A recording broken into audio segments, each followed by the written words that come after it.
কুষ্টিয়ায় পদ্মা নদী ও সিরাজগঞ্জের যমুনা নদীতে পৃথক নৌকাডুবিতে 14 জন নিহত, আরো 10 জন এখনো নিখোঁজ। আমরা দেখেছি যে 50 কিলোমিটার যেহেতু চলে এসেছে গড়াইতে পদ্মা থেকে, তা আমরা গড়াইতে তল্লাশি শুরু করে দিয়েছি।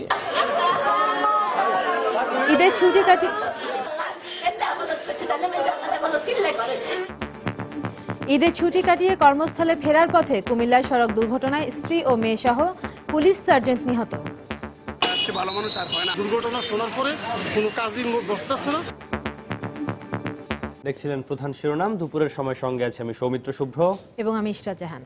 এবার অন্যান্য শীর্ষ সংবাদ। বর্তমান বাস্তবতায় আন্দোলনের সুযোগ পাবে না বিএনপি, মন্তব্য আওয়ামী লীগের। আলোচনার প্রত্যাখ্যান করে সরকারি সংঘাতের পথ সৃষ্টি করছে অভিযোগ ফখরুলের।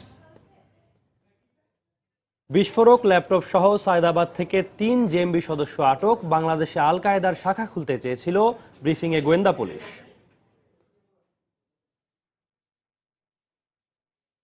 গ্যাস অনুসন্ধান ও উৎপাদনে বাপেক্সের সক্ষমতার পরও বাড়ছে বিদেশি কোম্পানির উপর নির্ভরশীলতা। ভুল নীতিকেই দায়ী করছেন বিশেষজ্ঞরা।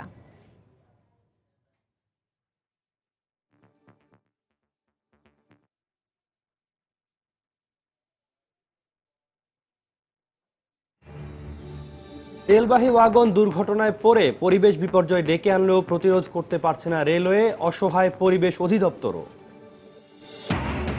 এবং একই সঙ্গে পাহাড়, জলাধার ও পার্ক দেখতে চট্টগ্রামের ফয়েজলেকে শত শত পর্যটকের ভিড়। ঈদের ছুটিতে মুখরিত সিলেটের জাফলংও।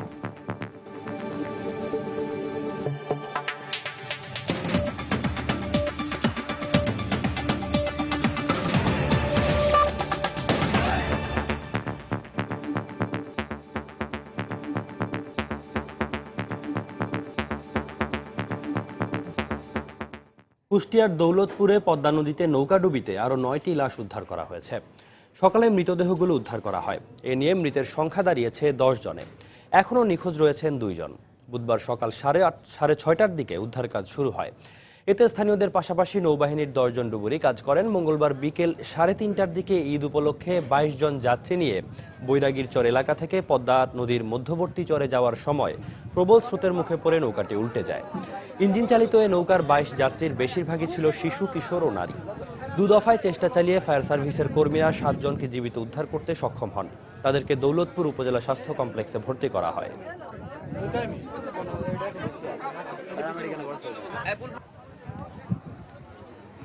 লাশ পাওয়ার পরে আমরা আমাদের স্ট্র্যাটেজি চেঞ্জ করেছি। আমরা দেখেছি যে 50 কিলোমিটার যেহেতু চলে এসেছে গড়াইতে পদ্মা থেকে, তা আমরা গড়াইতে তল্লাশি শুরু করে দিয়েছি এবং আমরা আশেপাশে যত উপজেলা ছিল আমার উপজেলা নির্বাহী অফিসারদের মাধ্যমে তল্লাশি শুরু করি এবং পার্শ্ববর্তী যে সমস্ত জেলা রয়েছে সেই সমস্ত জেলাতেও আমরা ইনফরমেশন দিয়েছি। দর্শক, এই মুহূর্তে ঘটনাস্থলে আছেন আমাদের কুষ্টিয়ার প্রতিনিধি ASM রাশেদ। উদ্ধার তৎপরতার সবশেষ অবস্থা জানতে টেলিফোনে সরাসরি কথা বলছি তার সাথে। রাশেদ, উদ্ধার তৎপরতার সবশেষ অবস্থা কি? কুষ্টিয়া দৌলতপুরের বৈরাগী চরে নৌকা ডুবির ঘটনায় এখন পর্যন্ত 10 জনের লাশ উদ্ধার করতে পেরেছে উদ্ধার কর্মীরা। এছাড়াও আর নিখোঁজ 2 জনের লাশ উদ্ধারের চেষ্টা অব্যাহত রেখেছে উদ্ধার কর্মীরা। আর ইতিমধ্যে উদ্ধারকৃত লাশ স্বজনদের কাছে প্রশাসন হস্তান্তর করেছে। এছাড়া প্রচন্ড স্রোত এবং থেমে থেমে বৃষ্টি হওয়ার কারণে উদ্ধার তৎপরতা ব্যাহত হচ্ছে বলে জানিয়েছে ফায়ার সার্ভিস। এই ছিল আমার কাছে কুষ্টিয়ার দৌলতপুরের নৌকাডুবির সর্বশেষ সংবাদ। ধন্যবাদ রাশেদ, আমাদেরকে উদ্ধার তৎপরতার সবশেষ অবস্থা জানিয়ে দেওয়ার জন্য কুষ্টিয়া থেকে। এদিকে সিরাজগঞ্জের চৌহালিতে যমুনা নদীতে নৌকাডুবির ঘটনায় 4টি লাশ উদ্ধার করা হয়েছে। এখনও নিখোঁজ রয়েছেন 8 জন। কুমিল্লায় সড়ক দুর্ঘটনায় স্ত্রী ও মেয়ে সহ নজরুল ইসলাম নামের এক পুলিশ সার্জেন্ট নিহত হয়েছেন। এই ঘটনায় আহত হয়েছেন আরো 2 জন। সকাল 8টার দিকে ঢাকা চট্টগ্রাম মহাসড়কের কুমিল্লার 14 গ্রামের বাতিশা এলাকায় এই দুর্ঘটনা ঘটে। এই মর্মান্তিক দুর্ঘটনায় নিহতের স্বজন ও সহকর্মীদের কান্নায় ভারী হয়ে উঠেছে গোটা এলাকা। কুমিল্লা প্রতিনিধি ও ব্রাহ্মণবাড়িয়া প্রতিবেদকের পাঠানো তথ্য ও ছবি নিয়ে ডেস্ক রিপোর্ট। স্ত্রী আর মেয়েকে নিয়ে কর্মস্থলে ফিরছিলেন নজরুল ইসলাম। তাদেরকে বহনকারী গাড়িটির চাকা চৌদ্দগ্রামের ভাতেশ্বরে এলে হঠাৎ করেই ফেটে যায়। এ সময় প্রাইভেট কারটি নিয়ন্ত্রণ হারিয়ে ব্রিজের রেলিং এর সাথে ধাক্কা লাগলে এটি দুমড়ে মুচড়ে যায়। এতে ঘটনাস্থলে নজরুল ইসলাম ও তার মেয়ে তাবাসসুম নিহত হন। পরে হাসপাতালে নেওয়া হলে মারা যান তার স্ত্রী লাবণ্য। সে নিজে এবং তার একটা ছোট বাচ্চা নৌসাদ এবং তার ওয়াইফ মারা গেছে। স্ত্রী ও মেয়ে সহ সার্জেন্ট নজরুল ইসলামের মৃত্যুর সংবাদে শোকাবহ পরিবেশের সৃষ্টি হয়েছে তার কর্মস্থল ব্রাহ্মণবাড়িয়ায়। মৃত্যুটা মানে নেওয়া খুবই কষ্ট। ওনার মতন একজন অফিসার আমরা হারাইছি, এটা তো আমাদের জন্য খুবই দুর্ভাগ্য। সবচেয়ে ভালো মানুষ আর হয় না আমাদের, মানে আমার সার্কিট লাইফে আমি তাকে যেন আজ 3 মাস পাইছি। তার যে আচার ব্যবহারের সব দিক দিয়ে ভালো। অফিসার আমি আরো বহুত পাইছি, কিন্তু ভাই কেমন আছে যদি একটা ডলা দিত এটাই কনসিডার না। আমি আর এত বেশি কিছু বলতে পারবো না। ওনার কথা শুনে দুর্ঘটনা শোনার পরে কোনো কাজই বসতেছে না। নিহত নজরুল ইসলামের বাড়ি ফেনীর ছাগলনাইয়ায়। চাকরি সুবাদে তার বসবাস ব্রাহ্মণবাড়িয়াতে। ঈদের ছুটি কাটিয়ে কর্মস্থলে যোগ দিতে ব্রাহ্মণবাড়িয়াতেই যাচ্ছিলেন তিনি। সাবিহানিপা, সময় সংবাদ। ঈদের পর বিএনপির আন্দোলনের ঘোষণা নিয়ে চিন্তিত নয় সরকার। সচিবালয়ে ঈদ পরবর্তী প্রথম কর্মদিবসে মন্ত্রীদের বক্তব্যে এমন মনোভাবই ফুটে ওঠে। বর্তমান অর্থনৈতিক বাস্তবতায় কোনো রাজনৈতিক দলের জন্য আন্দোলন সহজ হবে না বলে মন্তব্য করেছেন অর্থমন্ত্রী আবুল মাল আব্দুল মুহিত। অন্যদিকে স্থানীয় সরকার মন্ত্রী এবং শাসক দলের সাধারণ সম্পাদক সৈয়দ আশরাফুল ইসলাম আশা করছেন বিএনপির আন্দোলন সংঘাতপূর্ণ হবে না। সকালে প্রশাসনের প্রাণকেন্দ্র সচিবালয়ে কর্মকর্তা কর্মচারীদের কুশল বিনিময়ের এ দৃশ্য যেন ফিরিয়ে এনেছে দুদিন আগের ঈদের ভোরের আমেজ। যেসব মন্ত্রী বা প্রতিমন্ত্রী সচিবালয়ে এসেছিলেন তাদের দপ্তরেও দেখা গেল একই চিত্র। নিজ কক্ষে ঊর্ধ্বতন কর্মকর্তাদের সঙ্গে কুশল বিনিময় করেছেন অর্থমন্ত্রী আবুল মাল আব্দুল মুহিত। পাশাপাশি সম্মেলন কক্ষে মন্ত্রণালয়ের সব কর্মকর্তাদের সাথে বেশ খোশ মেজাজে গল্প করেছেন। সাংবাদিকদের এক প্রশ্নের উত্তরে বোঝা গেল বিএনপির আন্দোলনের ঘোষণা নিয়ে তেমন চিন্তিত নন সরকারের প্রভাবশালী এই মন্ত্রী। রাজনীতিবিদরা তাদের ইচ্ছা মতো আন্দোলন করতে পারবেন না। আন্দোলন হয় মানুষ থাকলে, মানুষ পেছনে না থাকলে আন্দোলন হয় না। I am not very sure যে এখন যে অবস্থা আছে লোকজন they will be very much prepared for an আন্দোলন। দে উইল বি রেজিস্টেড, তাদের calls will be just neglected unless of course the government goes terribly astray. একই ধরনের প্রতিক্রিয়া জানালেন শাসক দল আওয়ামী লীগের সাধারণ সম্পাদক স্থানীয় সরকার মন্ত্রী সৈয়দ আশরাফুল ইসলাম। আমি তো এই ধরনের কোনো আশঙ্কা দেখি না এবং বিএনপির নেতৃবৃন্দ তারা ইতিমধ্যেই বলছেন যে শান্তিপূর্ণভাবে আপনার রাজনৈতিক কর্মসূচি তারা পালন করবেন। এটাই তো স্বাভাবিক। আমরা আশাও করি যে তারা শান্তিপূর্ণভাবে তাদের গণতান্ত্রিক অধিকার সেটা চর্চা তারা করবেন। আমি তো এখানে কোনো সংঘাতের কোনো সংশয় দেখি না। আগামী 13ই আগস্ট এইচএসসি ও সমমানের পরীক্ষার ফলাফল ঘোষণা করা হবে জানিয়ে শিক্ষামন্ত্রী বললেন, আন্দোলনে যেন শিক্ষা কার্যক্রমের ক্ষতি না হয়। আন্দোলনের ব্যাপারে যারা বলছেন তারা তো আন্দোলনের কথা বলেছিলেন গত বছর, আন্দোলন করেছিলেন, কিন্তু সেটা জনগণের আন্দোলন ছিল না। আর মানুষ তার জীবনের উন্নয়নের যে সুযোগ পাইছে এটাকে সে কাজে লাগাইতে চায়, তাই বললেই আন্দোলন হবে এমন না। সচিবালয়ে কাজের পূর্ণগতি ফিরে আসতে আগামী সোমবার পর্যন্ত অপেক্ষা করতে হবে বলে মনে করেন সচিবালয়ের সাধারণ কর্মকর্তা ও কর্মচারীরা। ওমর ফারুক, সময় সংবাদ, ঢাকা। এদিকে ঢাকাবাসী রাজনৈতিক দলগুলো সন্ত্রাস ও নৈরাজ্য দেখতে চায় না বলে মন্তব্য করেছেন খাদ্যমন্ত্রী অ্যাডভোকেট কামরুল ইসলাম। বৃহস্পতিবার রাজধানীর প্রেস ক্লাবে ঈদ আনন্দ র্যালিতে এই মন্তব্য করেন তিনি। এদিকে ঈদের পর বিএনপির আন্দোলনের ডাক দেওয়ার ইস্যুতে স্বরাষ্ট্র প্রতিমন্ত্রী আসাদুজ্জামান খান কামাল বলেছেন, বিএনপির আন্দোলন প্রতিহত করতে আওয়ামী লীগের লক্ষ লক্ষ নেতাকর্মী প্রস্তুত। আবার কোন হটকারী কর্মসূচি রাজনৈতিক দলগুলোর কোন রকম সন্ত্রাস নৈরাজ্য আর আমরা চাই শান্তিপূর্ণ পরিবেশ বজায় থাকুক। জানমালের ক্ষতি যদি করতে চান, আবার যদি পেট্রোল বোমা মারতে চান, আবার যদি ধ্বংস করতে চান, আবার যদি গাড়ি ঘোড়াতে চান, আবার যদি কেউ হত্যা করতে চান, আমাদের যা করণীয় আমরা সেটা অবশ্যই করব। অন্যদিকে আলোচনার প্রস্তাব প্রত্যাখ্যান করে সরকারই তাদের সংঘাতের দিকে ঠেলে দিচ্ছে বলে অভিযোগ করেছেন বিএনপির ভারপ্রাপ্ত মহাসচিব মির্জা ফখরুল ইসলাম আলমগীর। সকালে নয়াপল্টনে দলটির কেন্দ্রীয় কার্যালয়ে সাংবাদিকদের তিনি কথা বলেন। এ সময় তিনি আরো বলেন, নির্দলীয় সরকারের অধীনে নির্বাচনের জন্য বৃহত্তর ঐক্যমত গড়ে তুলতে আন্দোলন আরো তীব্র করা হবে। ঢাকা মহানগরীকে আন্দোলনের জন্য এবার বেশি গুরুত্ব দেওয়া হবে জানিয়ে মির্জা ফখরুল বলেন, কয়েকদিনের মধ্যে দলের স্থায়ী কমিটি ও 20 দলের সাথে আলোচনা করে আন্দোলনের রূপরেখা দেওয়া হবে।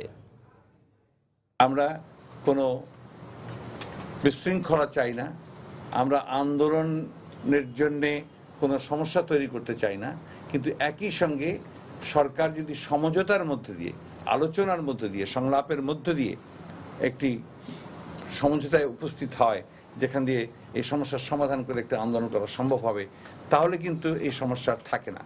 অথচ বারবার বলার পরেও সরকারের যারা আছেন, যারা প্রতিনিধিত্ব করছেন, তারা বলছে যে আলোচনার কোনো প্রশ্নই নেই, সংলাপের কোনো প্রশ্ন নেই। আপনারা সবাই শুনছেন কথাগুলো।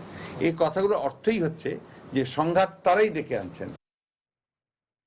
রাজধানীর সায়দাবাদ এলাকা থেকে ল্যাপটপ ও বিস্ফোরক সহ নিষিদ্ধ ঘোষিত জঙ্গি সংগঠন জেএমবির 3 সদস্যকে আটক করেছে ঢাকা মহানগর গোয়েন্দা পুলিশ। গতকাল রাতে গোপন সংবাদের ভিত্তিতে তাদের আটক করা হয়। সকালে ডিম্পির মিডিয়া সেন্টারে এক সংবাদ সম্মেলনে গোয়েন্দা পুলিশ জানায়, বাংলাদেশে আন্তর্জাতিক জঙ্গি সংগঠন আল কায়েদার শাখা খোলার চেষ্টা করছিল তারা।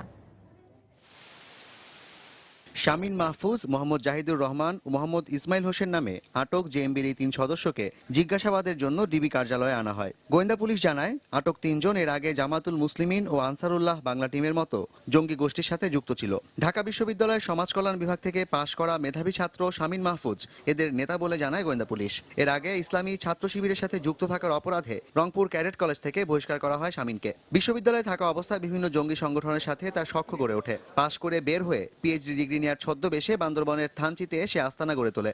জেএমবির সাথে সম্পৃক্ত থাকার কারণে এক বা একাধিকবার এরা গ্রেপ্তার হয়েছে বলে একবার স্বীকার করেছে, হয়তো একাধিকবার হয়ে থাকতে পারে। শামীম মাহফুজ ঢাকা ইউনিভার্সিটির সোশ্যাল ওয়েলফেয়ারে ভর্তি হয়। এখানে সে ইসলামী ছাত্র শিবিরের সাথী হয়েছিল। পাশ করার পর সে মূলত থানচিতে গিয়ে আশ্রয় নেয় এবং ওখানেই থানচিতে জঙ্গলে জায়গা জমি কিনে নিয়ে পিএইচডি রিসার্চের নামে মূলত একটা ট্রেনিং সেন্টারের মতো ওখানে গড়ে তোলে। শামীম মাহফুজের আত্মীয় স্বজন এখনো প্রায় সকলেই জামাতে ইসলামের রাজনীতির সাথে একেবারে প্রত্যক্ষভাবে জড়িত, কিন্তু সে ছাত্র শিবির থেকে পরবর্তীতে এই জেএমবির সাথে যুক্ত হয়। পুলিশ জানায়, জেএমবিকে সংগঠিত করার জন্য নতুন সদস্য সংগ্রহের পাশাপাশি প্রশিক্ষণ কর্মসূচি চালিয়ে আসছিল শামীম। জেএমবিকে আন্তর্জাতিক জঙ্গি সংগঠন আল কায়েদার সাথে যুক্ত করতেও জোর চেষ্টা ছিল তার। আল কায়েদার শাখা হিসেবে অথবা আল কায়েদার সাপোর্টেড, আল কায়েদা অ্যাফিলিয়েটেড সংগঠন হিসেবে তারা মানে রিকগনাইজ, আল কায়েদা থেকে রিকগনিশন পাওয়ার জন্য চেষ্টা করে আসছিল, কিন্তু আমাদের জানা মতে এখনো আল কায়েদা থেকে তারা ওই রকম রেসপন্স পায়নি। আটক 3 জন ঈদের ছুটির সুযোগ নিয়ে বড় ধরনের কোনো নাশকতার চেষ্টা করছিল বলেও জানায় গোয়েন্দা পুলিশ। জাফর সাদিক, সময় সংবাদ, ঢাকা। দুপুরের সময় আরো থাকছে। ঈদের পর মতিঝিলের ব্যাংক পাড়ায় ছিল না গ্রাহক চাপ। সহকর্মীদের সঙ্গে কুশল বিনিময়ে সময় পার করেছেন অনেকে।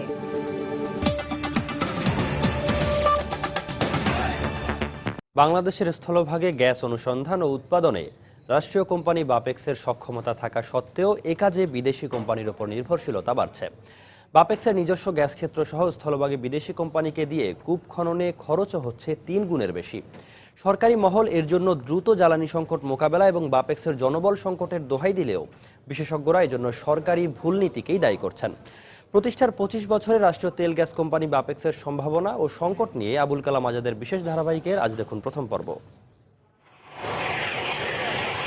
নারায়ণগঞ্জ জেলার রূপগঞ্জে নতুন এ গ্যাস ক্ষেত্র আবিষ্কার রাষ্ট্রীয় তেল গ্যাস কোম্পানি বাপেক্সের সর্বশেষ সাফল্য। 1989 সালে প্রতিষ্ঠার পর থেকে 8টি অনুসন্ধান কূপ খনন করে 5টি গ্যাস ক্ষেত্র আবিষ্কার করেছে বাপেক্স। এর মধ্যে 3টি গ্যাস ক্ষেত্রই আবিষ্কার হয়েছে গত 5 বছরের মধ্যে। কর্মকর্তারা বলছেন, প্রতিষ্ঠার 25 বছরে গ্যাস অনুসন্ধান ছাড়াও উন্নয়ন কূপ এবং পুরাতন কূপ সংস্কারে আন্তর্জাতিক মানের কাজ করতে সক্ষম এই কোম্পানি। গ্যাস উত্তোলনের জন্য একটি কূপ খননে বাংলাদেশের রাষ্ট্রীয় কোম্পানি বাপেক্সের যে খরচ হয় তা যে কোনো বিদেশি কোম্পানির খরচের তুলনায় অর্ধেকেরও কম। আর বাপেক্স কর্মকর্তারা দাবি করছেন বাংলাদেশের স্থলভাগের যে কোনো ভূগঠনে কূপ খননের মতো সক্ষমতা রয়েছে তাদের। নিজস্ব যন্ত্রপাতি দিয়ে বাপেক্সের একটি নতুন কূপ খনন করতে খরচ হয় 60 থেকে 70 কোটি টাকা, অথচ বাংলাদেশের ঠিকাদার হিসেবে কর্মরত রাশিয়ার কোম্পানি গাজপ্রমকে এর জন্য দেয়া হচ্ছে 200 কোটি টাকারও বেশি। নতুন গ্যাস কূপ খনন করতে 3 গুণ বেশি ব্যয়ে আবারও গাজপ্রমকে নিয়োগ দেওয়ার প্রক্রিয়া চলছে। স্থলভাগে নতুন পিএসসি চুক্তির আগ্রহের কথাও শোনা যায় মন্ত্রণালয়ের। লোকবলের অভাব, আমাদের ইকুইপমেন্টসের অভাব, এই কারণে আমরা সহযোগিতা চাচ্ছি। আমাদের গ্যাস দরকার মূলত। আমার কোম্পানি করতে গিয়ে গ্যাস আবিষ্কার করতে গিয়ে যে 10 বছর লাগে, তো 10 বছর তো আমি বসে থাকতে পারি না। আমার দরকার এই মুহূর্তে আরো গ্যাস। বিশেষজ্ঞরা বলছেন স্থলভাগের গ্যাস ক্ষেত্র কোনো অজুহাতেই বিদেশি কোম্পানিকে দেয়া যৌক্তিক নয়। এতে করে আমি অনেকটা হতাশ এবং আমি এখন বড় গলায় কিন্তু বলতে পারি না যে না, আমাদের বাপেক্স সত্যিকারভাবে শক্তিশালী হয়ে গড়ে উঠবে। বাপেক্স তার চেয়ে অনেক বেশি যোগ্য। কারণ যোগ্য তারা শুধু ড্রিলিং এর জন্য না, ড্রিলিং এর সাথে যে থার্ড পার্টি সার্ভিস যে সমস্ত লাগে, অনলাইন লগিং এবং সার্ফেস টেস্টিং বাদে সবগুলো কিন্তু এখন নিজেরা করতেছে। খেলোয়াড় তৈরি করতে হলে তো মাঠ থাকতে হয়, সুতরাং বাপেক্সকে শক্তিশালী করতে হলে তো বাপেক্সের জন্য দীর্ঘমেয়াদী স্পেস রাখতে হবে যেখানে বাপেক্স কার্যক্রম পরিচালনা করবে। বিশেষজ্ঞরা বলছেন প্রতিষ্ঠার পর থেকে বাপেক্সকে দুর্বল রাখার কারণেই জ্বালানি সংকট আর বিদেশ নির্ভরতা বেড়েছে। স্থলভাগের গ্যাস ক্ষেত্রের মালিকানা হাতছাড়া হওয়ার কারণেই দৈনিক উৎপাদনের অর্ধেকের বেশি গ্যাস এখন সরবরাহ করছে বিদেশি কোম্পানি। আবুল কালাম আজাদ, সময় সংবাদ, ঢাকা। রেলওয়ে তেলবাহী ওয়াগনগুলো দুর্ঘটনায় পড়ে পরিবেশের বিপর্যয় ডেকে আনলেও তা প্রতিরোধে কার্যকর কোনো ব্যবস্থা নিতে পারছে না তারা, বরং বিদ্যুৎ কেন্দ্রের তেল খালবিল হয়ে ছড়িয়ে পড়ছে নদী এবং সাগরে। এমনকি সরকারি সংস্থা হওয়ার কারণে তাদের কাছে পরিবেশ অধিদপ্তরও অনেকটাই অসহায়। বিস্তারিত জানাচ্ছেন কমল দে। গত 10 জুলাই ভোরে চট্টগ্রামের ফৌজদারহাটে দুর্ঘটনার কবলে পড়ে তেলবাহী একটি ওয়াগন। দুর্ঘটনায় বিদ্যুৎ কেন্দ্রের জন্য আনা ফার্নেস অয়েল ভর্তি 6টি ওয়াগন ছিটকে পড়ে আশেপাশে, আর এসব ওয়াগনের অন্তত 100 মেট্রিক টন তেল মাটিতে পড়ে যায়। এরপর বিভিন্ন খাল হয়ে ছড়িয়ে পড়ে 2 কিলোমিটার দূরে থাকা সাগরেও। এমনকি পরিবেশ অধিদপ্তরও পরিদর্শন করে এর সত্যতা পেয়েছে। আমরা ওখানে দেখেছি যে মাটি খুবই সংক্রমিত, মাটি তেল দ্বারা দূষিত হয়েছে এবং এই মাটি তেলের মধ্যে থাকা মানে কি মাটি আস্তে আস্তে চুইয়ে মাটির উর্বরা শক্তি নষ্ট করে দেওয়া। ছোট ছড়া দিয়ে কিন্তু এগুলো সরাসরি বঙ্গোপসাগরে পড়বে এবং জানেন এই বঙ্গোপসাগরের উপকূল অঞ্চল হচ্ছে একটা নার্সারি গ্রাউন্ড। এই তেলটা যখন এই জোনে যাবে তাহলে এখানে যেই অন্যান্য সামুদ্রিক যে জীববৈচিত্র্য বা বিভিন্ন মাছের পোনা, অন্যান্য প্রাণীর যে পোনাগুলো আছে সমস্ত পোনা কিন্তু মারা যাবে।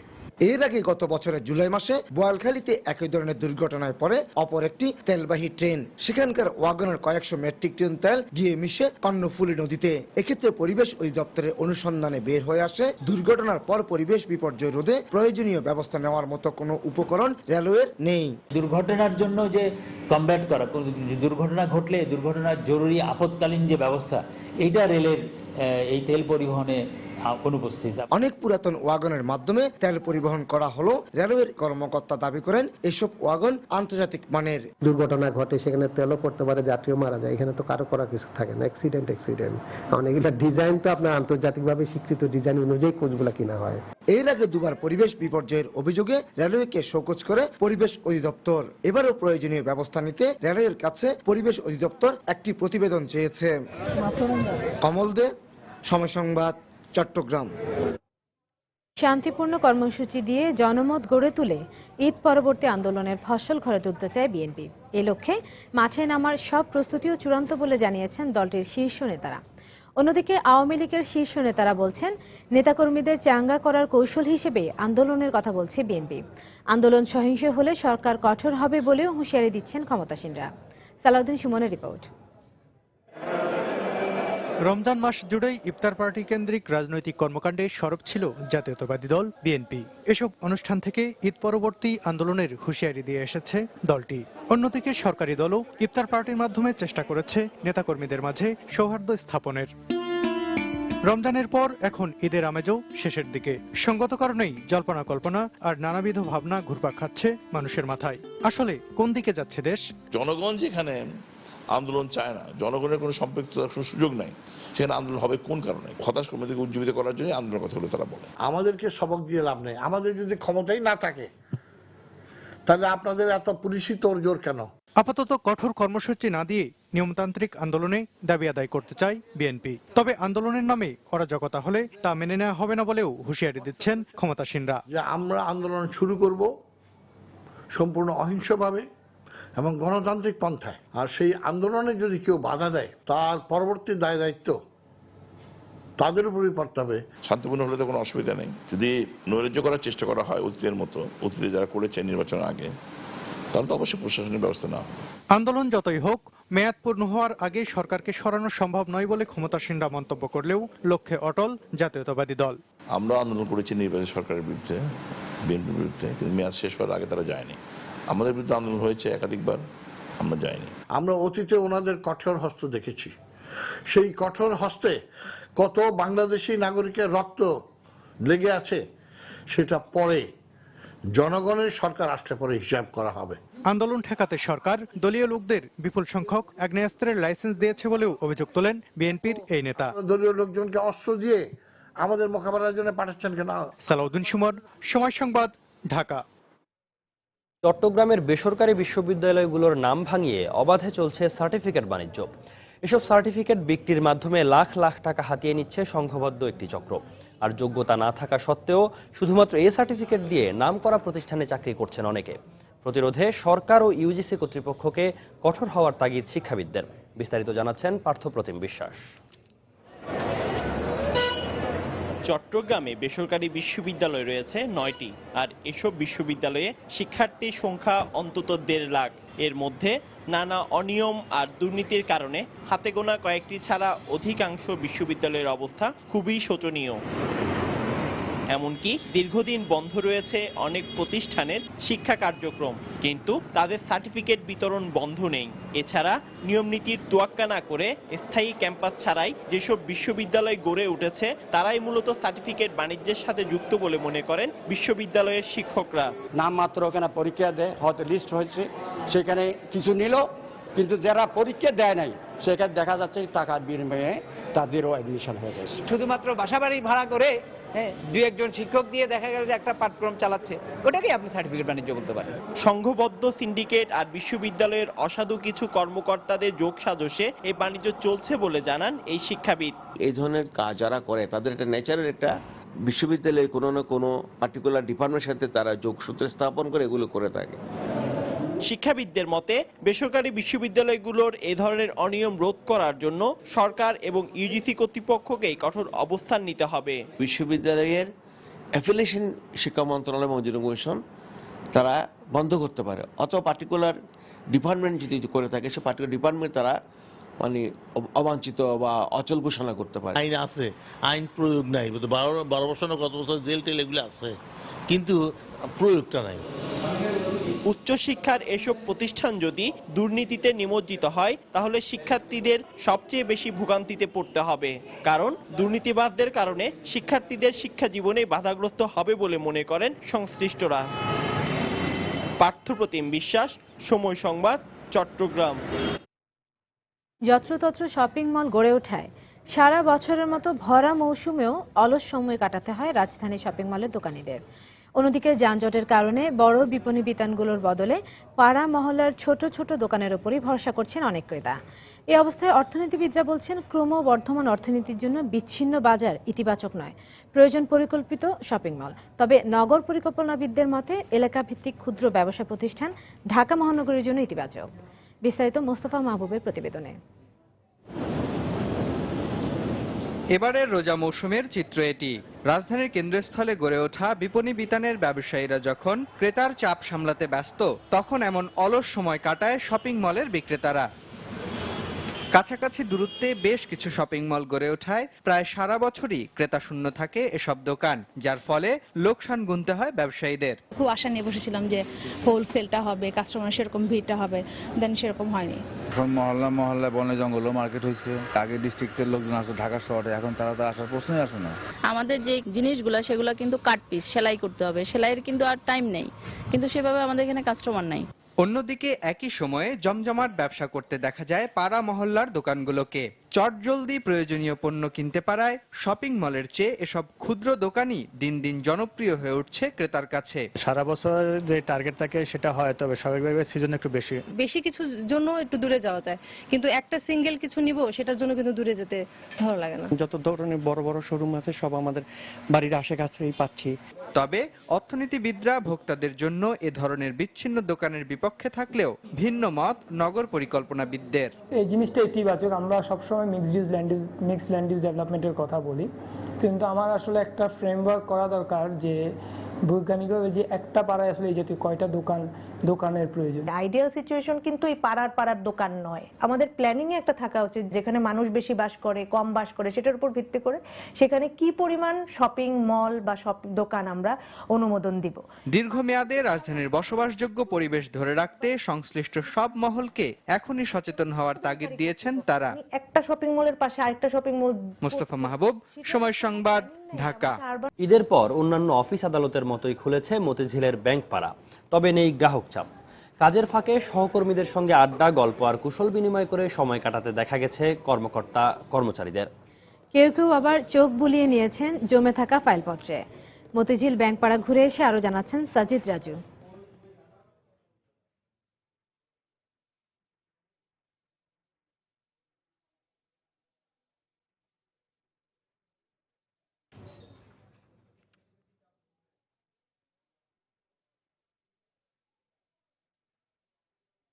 বিগত বছরের তুলনায় চলতি মৌসুমে ব্রাহ্মণবাড়িয়া অঞ্চলে পাটের আবাদ কমেছে।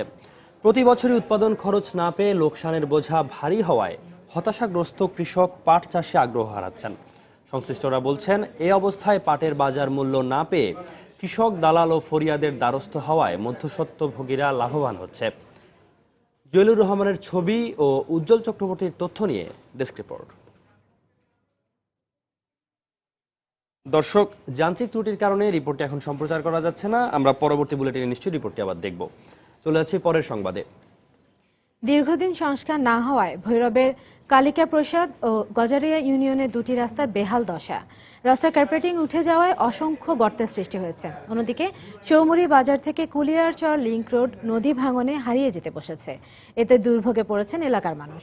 ভৈরব প্রতিনিধি ফজলুর রহমানের পাঠানো তথ্য ও ছবি নিয়ে ডেস্ক রিপোর্ট। ভৈরবের কালিকা প্রসাদ থেকে সিদ্ধিরচর বাজার পর্যন্ত 4 কিলোমিটার রাস্তা 1996 সালে নির্মাণ করা হয়, কিন্তু দীর্ঘদিন সংস্কার না হওয়ায় রাস্তার ওপরের পিচ উঠে চলাচলের অনুপযোগী হয়ে পড়েছে। মাঝে রাস্তায় ইট সুরকি ফেলা হলেও কার্পেটিং এর আগেই বন্ধ হয়ে যায় কাজ। অন্যদিকে একই সময়ে করা গজারিয়ার মানিকদি চৌমুরি বাজার থেকে কুলিয়াচর পর্যন্ত 3 কিলোমিটার রাস্তাও ব্যবহারের অনুপযোগী হয়ে পড়েছে। নদী ভাঙনের কবলে পড়ে প্রায় ভেঙে পড়েছে এই রাস্তাটিও। এতে চরম ভোগান্তিতে পড়েছেন দুটি ইউনিয়নের হাজার হাজার মানুষ। প্রসাদ বাস স্ট্যান্ড থেকে সিদ্ধিরচর বাজার পর্যন্ত রাস্তার এমনই বেহাল অবস্থা যে চলার মতো কোনো অবস্থা নাই। 2 কিলোমিটার হাইটে এলাম আর কষ্ট হয়েছে। কোনো যানবাহন, রিক্সা, সিএনজি পাইলাম না। হাসপাতাল আছে, হাসপাতালে যেন মানুষ লই আরো বেশি অসুবিধা। রাস্তার মধ্যে কোনো চলাচলতি না, গাড়ি ঘুরি ভাঙ্গা জায়গা, গাড়ি চলে না, গাড়ি বন্ধ হয়ে গেছে। পর্যন্ত 3বার তারা সুফরি ফেলছে, কিন্তু লাস্ট পর্যন্ত তারা কাজ সমাপ্ত না করেই তারা চলে যায়। অবশ্য সমস্যার কথা স্বীকার করে এর সমাধানের আশ্বাস দিলেন উপজেলা প্রকৌশলী। নিয়োগকৃত ঠিকাদার যথাসময়ে কাজ সমাপ্ত না করায় তার কাজে বাতিল করা হয়েছিল এবং পরবর্তী রিটেন্ডারের মাধ্যমে নূতনভাবে ঠিকাদার নিয়োগ করা হয়েছে। ঠিকাদার ইতিমধ্যে WMA কাজ সমাপ্ত করেছেন, অর্থ ইতিমধ্যে পাওয়া গিয়েছে। অচিরেই তারা কার্পেটিং সহ সিলকোটের কাজ শুরু করবেন। 18 বছর আগে 1996 সালে 10 কোটি টাকা ব্যয়ে নির্মাণ করা হয় ভৈরবের কালিকা প্রসাদ ও গজারিয়া ইউনিয়নের দুটি রাস্তা। সময় সংবাদ, ভৈরব। ঈদের পর অন্যান্য অফিস আদালতের মতোই খুলেছে মতিঝিলের ব্যাংক পাড়া, তবে নেই গ্রাহক চাপ। কাজের ফাঁকে সহকর্মীদের সঙ্গে আড্ডা, গল্প আর কুশল বিনিময় করে সময় কাটাতে দেখা গেছে কর্মকর্তা কর্মচারীদের। কেউ কেউ আবার চোখ বুলিয়ে নিয়েছেন জমে থাকা ফাইলপত্রেও। মতিঝিল ব্যাংক পাড়া ঘুরে এসে আরো জানাচ্ছেন সাজিদ রাজু।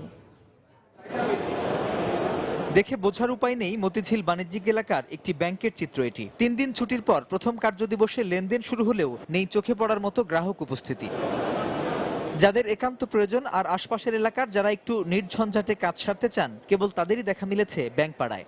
যারা নিরিবিলিতে ব্যাংকিং কাজ করতে চায় তাদের জন্য এই সময়টা ভালো। যানজটটা কম, যেটা আমাদের জন্য খুবই সহনীয়, যার জন্য এখন কাজটা অনেক সহজ হচ্ছে, সেজন্য বাসা থেকে তাড়াতাড়ি চলে আসছি আজকে। যারা ঈদের পূর্বে টাকা পয়সা তুলতে পারেন নাই তারাই আজকে মূলত ব্যাংকে এসেছেন টাকা পয়সা তোলার জন্য। কাজের চাপ কম থাকায় অনেকটা খোঁজ গল্প আর পারস্পরিক খোঁজ খবর নিতেই বেশি ব্যস্ত ছিলেন কর্মকর্তা কর্মচারীরা। অনেকে আবার এই সুযোগে শেষ করেছেন জমে থাকা কিছু কাজ। এই সময়টাতে আমাদের যে পেন্ডিং কাজ যেগুলো আছে সেগুলো আমরাই করছি, আর আমাদের ঊর্ধ্বতন কর্মকর্তা যারা আছেন বা শুভাকাঙ্ক্ষী যারা আছেন, একান্ত কাজের চাপে যাদের সাথে আমরা যোগাযোগ করতে পারি না, এই সময়টাও আমরা এইভাবে যোগাযোগের মাধ্যম হিসাবে ব্যবহার করতেছি। কাস্টমার আপাতত কম, হালকা পাতলা লেনদেন হইতেছে, আর অনেকে আমাদেরও তো একদিন ছুটিতে আছে, যার জন্য সব দিক দিয়েই একটু ঈদ ভাঙ্গা বাজার আর কি। আগামী রোববার থেকে আবারও পূর্ণ উদ্যমে লেনদেন কার্যক্রম শুরুর কথা জানালেন ব্যাংক কর্মকর্তারা। সাজিদ রাজু, সময় সংবাদ, ঢাকা। বিগত বছরের তুলনায় চলতি মৌসুমে ব্রাহ্মণবাড়িয়া অঞ্চলে পাটের আবাদ কমেছে। প্রতি বছরই উৎপাদন খরচ না পেয়ে লোকসানের বোঝা ভারী হওয়ায় হতাশাগ্রস্ত কৃষক পাট চাষে আগ্রহ হারাচ্ছেন। সংশ্লিষ্টরা বলছেন, এই অবস্থায় পাটের বাজার মূল্য না পেয়ে কৃষক, দালাল ও ফরিয়াদের দ্বারস্থ হওয়ায় মধ্যস্বত্বভোগীরা লাভবান হচ্ছে। জয়েলুর রহমানের ছবি, উজ্জ্বল চক্রবর্তীর তথ্য নিয়ে ডেস্ক রিপোর্ট। দর্শক, চলুন দেখে আসি রিপোর্টটি।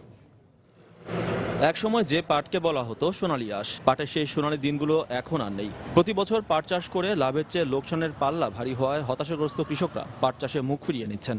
কৃষকরা বলছেন, এখন যেটুকু জমিতে তারা পাট চাষ করছেন সেটা নিজেদের চাহিদা ও জ্বালানি হিসেবে পাটখড়ি ব্যবহারের জন্য করছেন।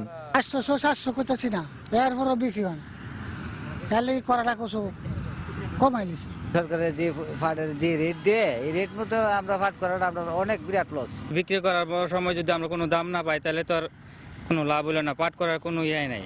ব্রাহ্মণবাড়িয়া কৃষি বিভাগ জানায়, চলতি বছর ৩,৯০০ হেক্টর জমিতে দেশি, কেনাফ, তোষা ও মেস্তা জাতের পাটের আবাদ হয়েছে, যা গত বছরের তুলনায় ২০০ হেক্টর কম। তবে পাটের চাষাবাদ কম হলেও এবছর ফলন ভালো হবে বলে আশা করছেন ব্রাহ্মণবাড়িয়া কৃষি বিভাগের কর্মকর্তা।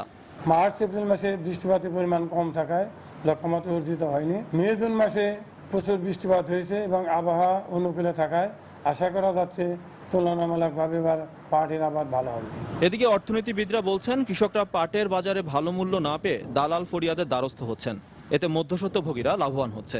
এই অবস্থায় পাটের ন্যায্য মূল্য না পেয়ে কৃষকরা পাট চাষে আগ্রহ হারাচ্ছে। কৃষকরাও বাধ্য হয়ে, যেহেতু হাতে টাকা নেই, সেহেতু অগ্রিম বিক্রি করতে পারলে একটু সুবিধা পাইল, সেই জন্য তারা বিক্রি করে নেয়। তখন আর কৃষকরা সরাসরি আর এই উৎপাদন কেন্দ্রে বিক্রয় কেন্দ্রে আর বিক্রি করতে পারছে না, ফলে তারা ন্যায্য মূল্য, ওই দিক থেকেও ন্যায্য মূল্য পাচ্ছে না। সঠিক যে মূল্য, সরকারি যে মূল্যটা, সেই মূল্যটা তারা সঠিকভাবে পাচ্ছে না। চলতি মৌসুমে ব্রাহ্মণবাড়িয়া অঞ্চলে ৪,৪১৫ হেক্টর জমিতে পাট আবাদের লক্ষ্যমাত্রা ছিল। সময় সংবাদ, ব্রাহ্মণবাড়িয়া। বাংলাদেশের চলচ্চিত্র মন বাক্সতে কেন্দ্রীয় চরিত্রে অভিনয় ও ছবিটি পরিচালনা করতে সম্মতিপত্রে স্বাক্ষর করেছেন ভারতীয় চলচ্চিত্র নির্মাতা ও গায়ক অঞ্জন দত্ত। মাধ্যম প্রযোজিত ছবিটির কাহিনী, সংলাপ ও সঙ্গীত রচনা করেছেন তুষার আব্দুল্লাহ। সকালে রাজধানীর ঢাকা ক্লাবে এই সম্মতিপত্র স্বাক্ষরিত হয়। এ সময় প্রযোজনা প্রতিষ্ঠান মাধ্যমের কর্মকর্তা, কাহিনীকার তুষার আব্দুল্লাহ উপস্থিত ছিলেন।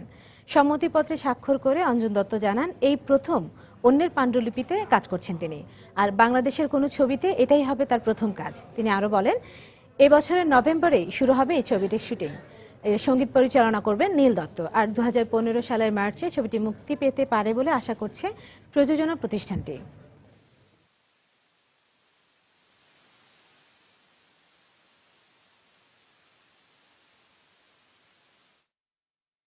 মন বাক্স সেই সুযোগটা আমায় করে দিয়েছে যে এখানে এসে একটা সিনেমা তৈরি করবো আর কি, যেটা অনেকদিনের ইচ্ছে ছিল।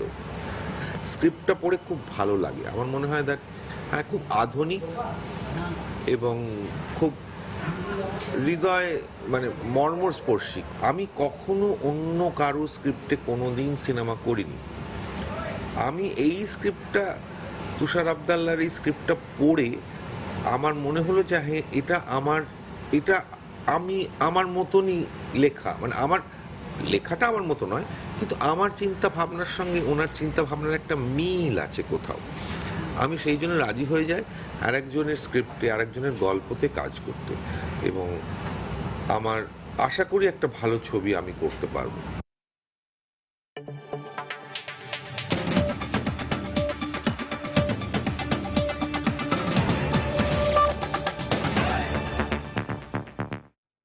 গাজায় শরণার্থী শিবিরে ইসরায়েলি বিমান হামলার তীব্র নিন্দা জানিয়েছে জাতিসংঘ।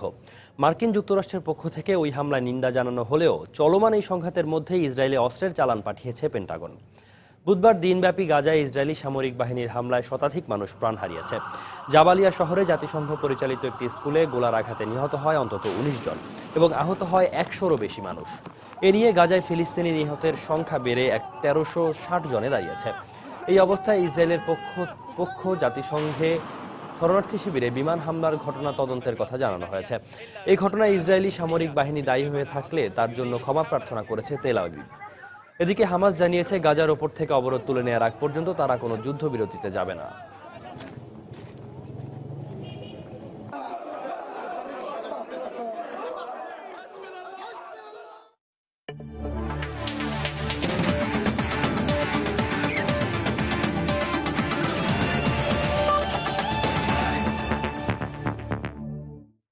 ইন্টারন্যাশনাল চ্যাম্পিয়নশিপ ফুটবলের খবর।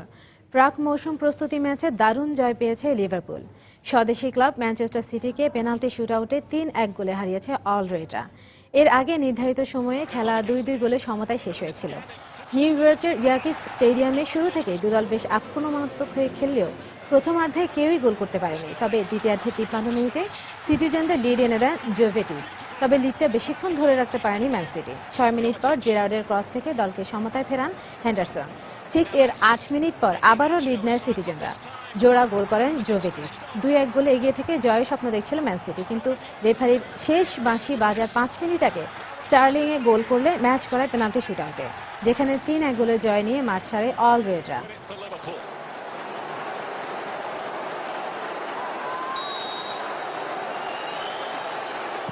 It's Lucas who does the job for Liverpool. They win the penalty shoot. England Bharat test series প্রসঙ্গ। 5 ম্যাচ সিরিজের তৃতীয় টেস্টে জয় পেতে ভারতের প্রয়োজন আরও 333 রান। হাতে আছে তাদের 6 উইকেট। এর আগে দ্বিতীয় ইনিংসে 4 উইকেটে 205 রানে ইংল্যান্ড ইনিংস ঘোষণা করলে ভারতের জন্য জয়ের মোট লক্ষ্য দাঁড়ায় 445 রান। 4 উইকেটে 112 রান করে চতুর্থ দিন শেষ করে তারা। সাউদাম্পটনে আগের দিনের সাথে মাত্র 7 রান যোগ করেই সাজঘরে ফিরে যান ধোনি ও সামি। এরপর নিজেদের দ্বিতীয় ইনিংসে ব্যাট করতে নেমে 13 রানে ওপেনার রবসন সাজঘরে ফিরলেও রানের চাকা সচল রাখেন অধিনায়ক অ্যালেক্স কুক। মাঝে ব্যালেন্স 38 ও বেল 23 রানে আউট হলেও কুক ও রুট মিলে চতুর্থ উইকেট জুটিতে 101 রান যোগ করলে প্রতিপক্ষকে বড় টার্গেট ছুড়ে দেয় ইংলিশরা। জরুর 56 রানে আউট হলে অধিনায়ক কুক 70 রান করে অপরাজিত থাকেন। জয়ের লক্ষ্যে ব্যাট করতে নেমে 89 রান তুলতেই সাজঘরে ফিরে যান বিজয়, পূজারা, ধাওয়ান ও কোহলি। প্রথম সারির এই 4 ব্যাটসম্যানদের হারিয়ে বিপাকে পড়ে সফররত ভারত। দিন শেষে আজিঙ্কা রাহানে 18 ও রোহিত শর্মা 6 রানে অপরাজিত আছেন।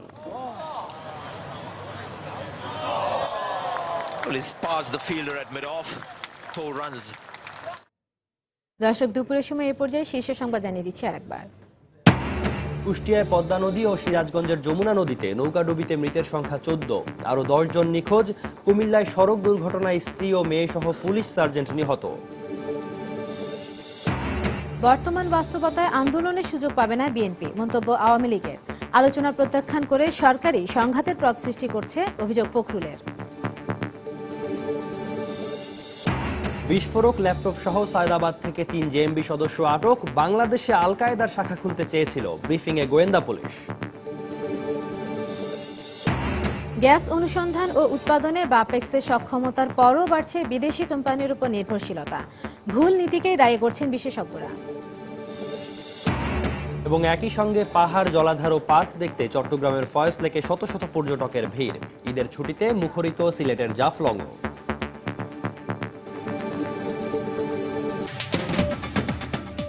দর্শক, এই ছিল দুপুরের সময়। যে কোনো খবর পেতে ভিজিট করুন সময় নিউজ.টিভি। সঙ্গে থাকুন সময়।